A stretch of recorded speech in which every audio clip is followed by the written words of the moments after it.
Hey, what is up, everybody? Jeremy here. And guys, I'm very excited to dive into the subject we're going to talk about today, and that is really utilizing the talent in your company correctly. Our guest today is Scott Whiteford, and he is the Director of Leadership Analytics at Talent Plus. Scott, thank you so much for hanging out with me today, man. Thank you. I'm excited to be here. So I want to find out first and foremost, you're in a kind of a very unique niche in the way that you're working and the way you're thinking about things differently. I'd love to hear how you got into this whole area of study and area of work. Yeah, no problem. Well, I went to graduate school at the University of Nebraska in Hey, Lincoln, Nebraska. I'm a Huskers fan, man. There we go. Go Big Red. Go Big Red. I was there in the 90s, so you can tell that perhaps there's a little bit more nostalgia with me than there might be with other folks. Oh, those were the Tom Osborne black shirt days, man, and we are far away from those now. We are. I think we'll be back there someday. But so I went to the University of Nebraska-Lincoln. Was a graduate student in sociology, and I studied drugs and crime, of course. But the thing that I really enjoyed about sociology is the study of people. But it's not just people. It's the study of people within their culture.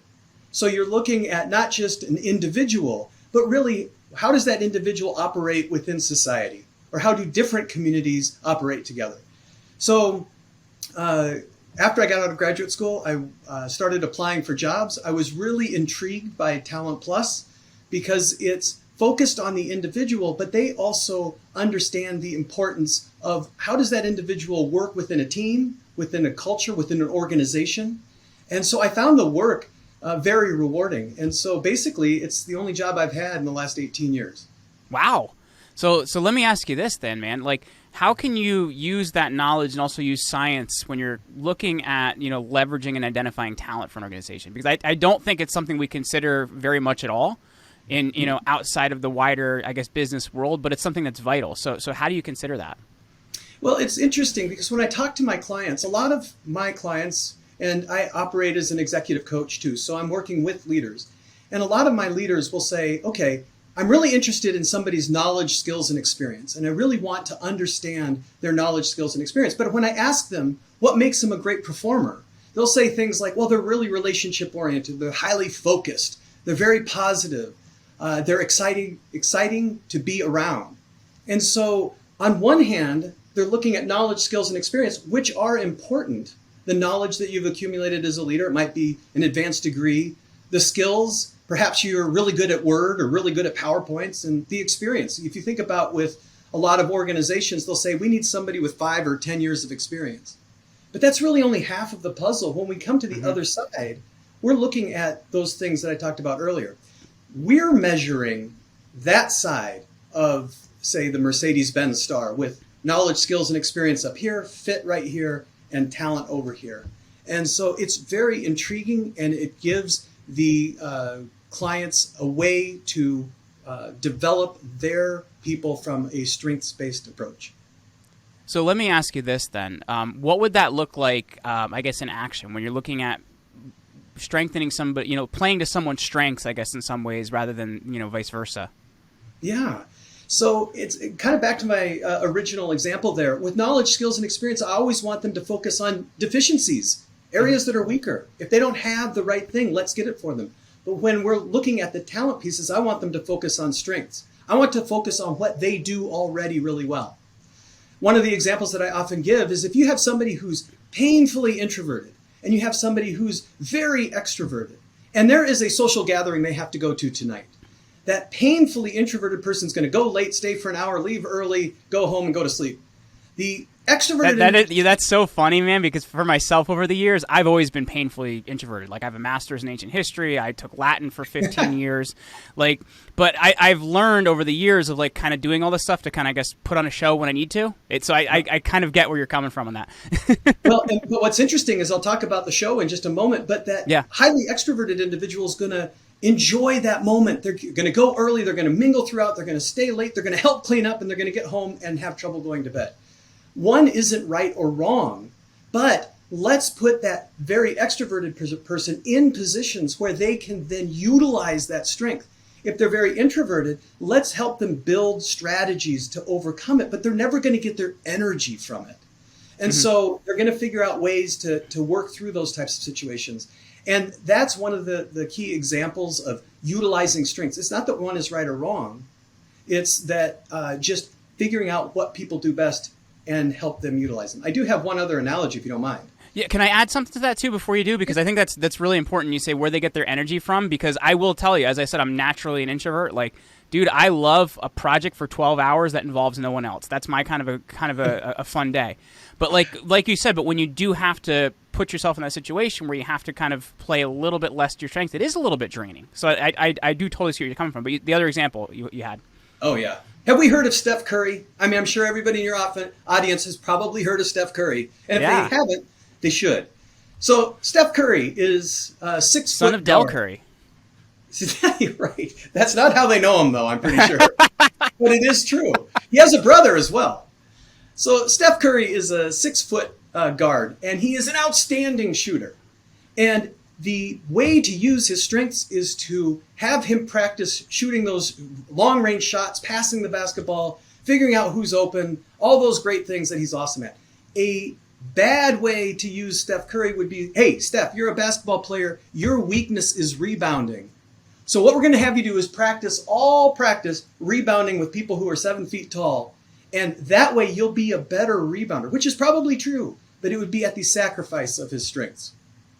Ooh, that's a really good example, too. So I'm going to give you another Seattle-based example. I know that was kind of Golden State, so it's a little further south, but a Seattle-based example.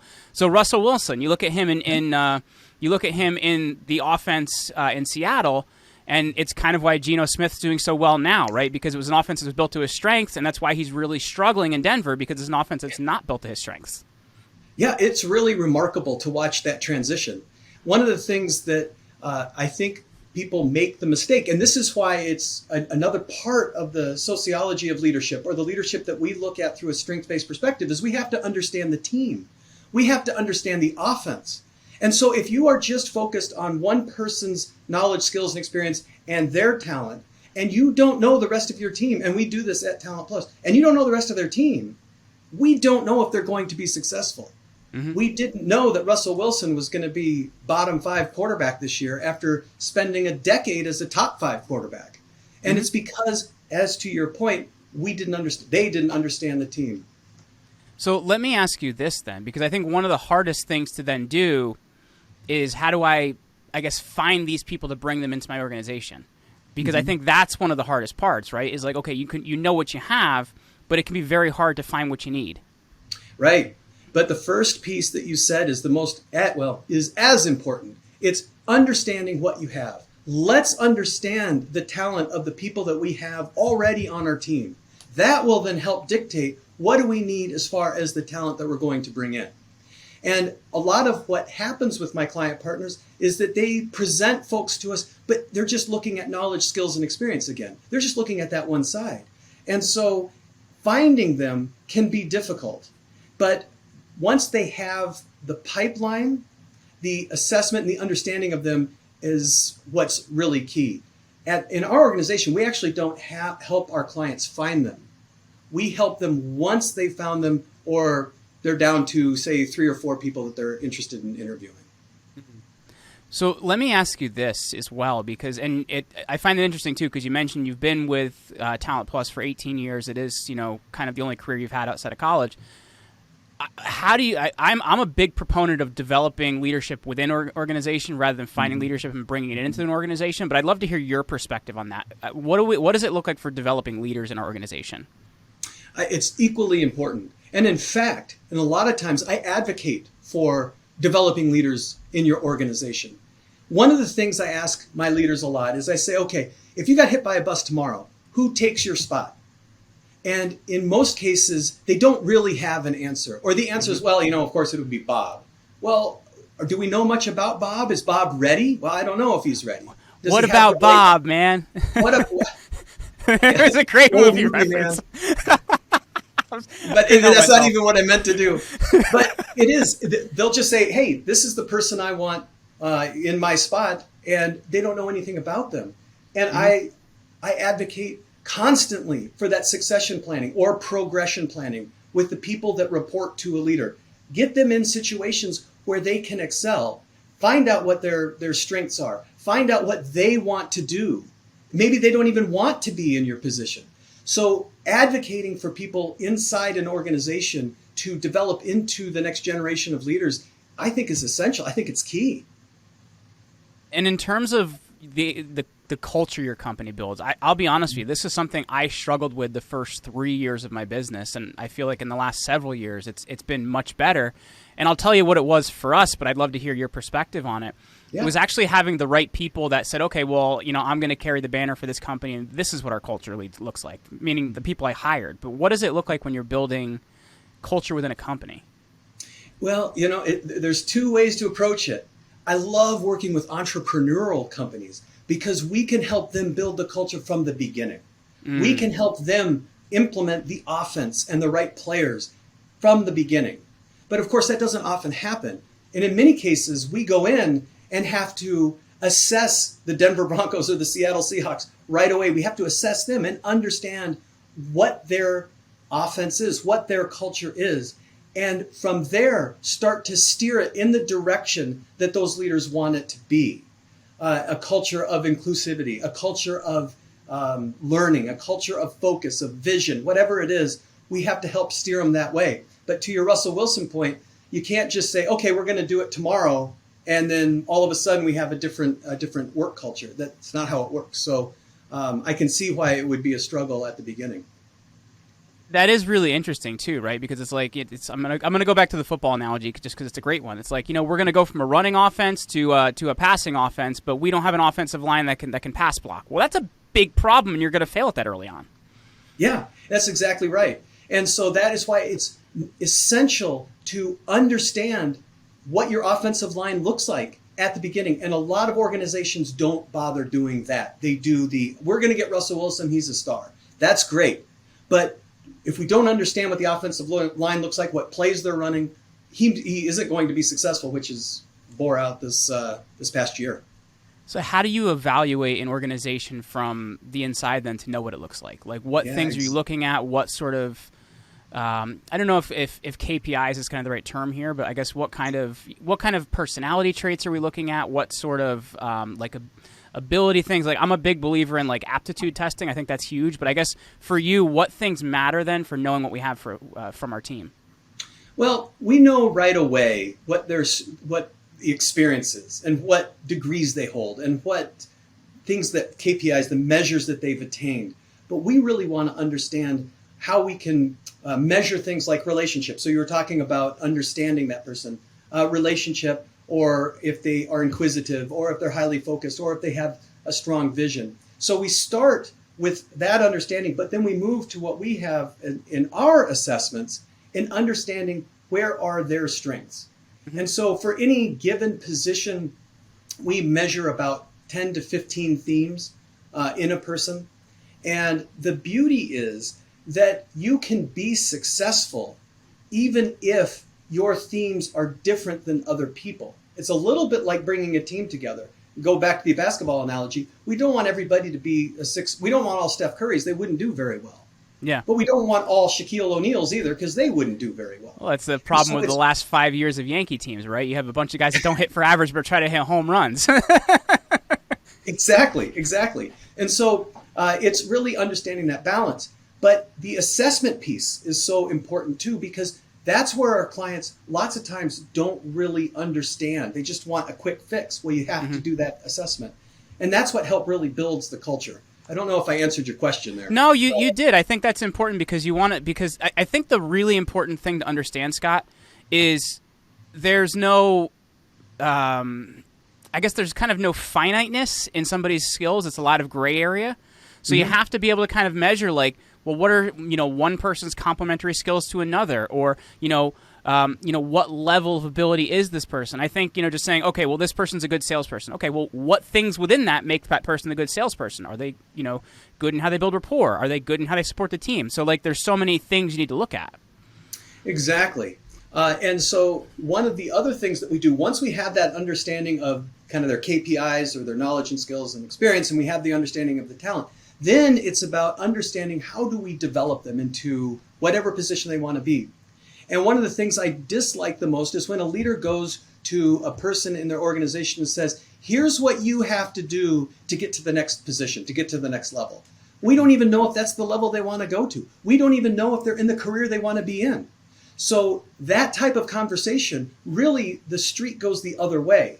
That is, the leader goes to that person and says, what do you want out of your career? What is your vision as an employee or in your career?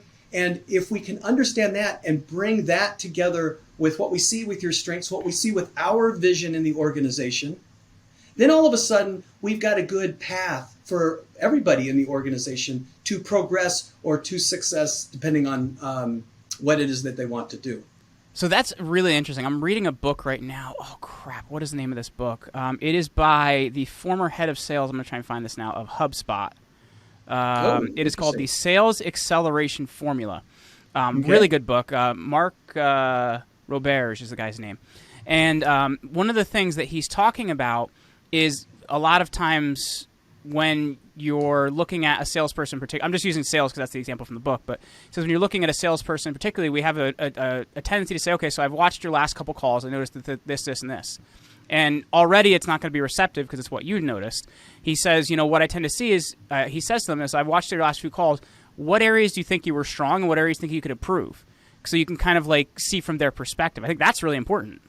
It really is. And you're really, again, you've got that street, or your author there, Mark Roberge, has that street going the other way, which is, what do you see as your areas of strengths? What do you see as your areas of weaknesses? And as importantly, how can we really highlight those areas of strength? An interesting sales story that ran into many years ago was that there was a certain salesperson that was selling twice as much as everybody else. Twice as much as everybody else. And so we're talking several $1 million. And but they were horrible with things like keeping track of expenses and keeping track of their meetings. And this is back when you probably couldn't use a phone to get to your next place, but and it's kind of maybe a little bit scattered. But the sales are closing at twice the rate as everybody else. That particular leader would not get that person an assistant, because he said, if I get that person an assistant, I have to get everybody else on the team an assistant. And our perspective is, well, who cares? If they all sell multi-million dollars, get them an assistant too. Instead of focusing on what she was doing wrong, let's focus on what she's doing right, and let's build compensatory strategies for the rest. It's funny though. With all the salespeople I've hired, I found the good ones are really bad at those other things. Yeah, but that's why I hire assistants. Yeah, exactly. That's exactly right. Who cares? Who cares? They're busy making a mess and making money. I'll let somebody else clean up. That's fine with me. Exactly. So let me ask you this then, Scott, because I find something that people really struggle with building an organization is, okay, maybe we've located the right people, maybe we feel like we're starting to build a culture, but how do we keep people engaged and how do we keep them sticking around? Because at the same time, your most valuable asset is your people and keeping your people. Oh, man. You just got an A+ on the School of Talent Plus. The most valuable asset is your people and keeping your people. Well, because it's so hard to find the right ones, man. Once I have them, I just want to figure out how to keep them. Exactly. It's interesting. If I went to the Fortune 100 CEOs and I asked them, what's your most valuable asset? I wonder how many leaders would actually say people. So again, to once you have the people and you've got the good people and you understand that every organization is a people organization, then it is really about how do you mold your leadership to fit their style. It's the things we've been talking about throughout our discussion today. How can I as a leader get the most out of my people? Well, it's not by telling them what to do. It's by understanding who they are, what they're good at, what they want to do, how you can help them do more of it. The number one predictor of customer service or customer satisfaction and therefore revenue, customer satisfaction is employee engagement. So if you have strong employee engagement, you don't have to worry about customer satisfaction. You don't have to worry about revenue. It will be there. And so that's the one key element that I talk to my leaders about, is really understanding the folks that report to them. So, Scott, I had a really great time chatting with you today. Anytime I can bring, football, basketball, and anything else sports related to a conversation, it's a good day for me. So for people listening, where can they find out more about you? Where can they find out more about Talent Plus? And I believe you guys also have a book out there they can grab as well. Yes, indeed. Well, first of all, Talent Plus is www.talentplus.com. I encourage all of your listeners to hit me up at Scott Whiteford and on LinkedIn. I'm pretty prevalent on that website as well. And the book that I would recommend you can get at Talent Plus. It's on go.talentplus.com/make it a great day. It's a great read, and I encourage all of your listeners to download that book as well. Awesome. Well, Scott Whiteford, thank you so much for hanging out with me today, man. Thank you. The pleasure is mine.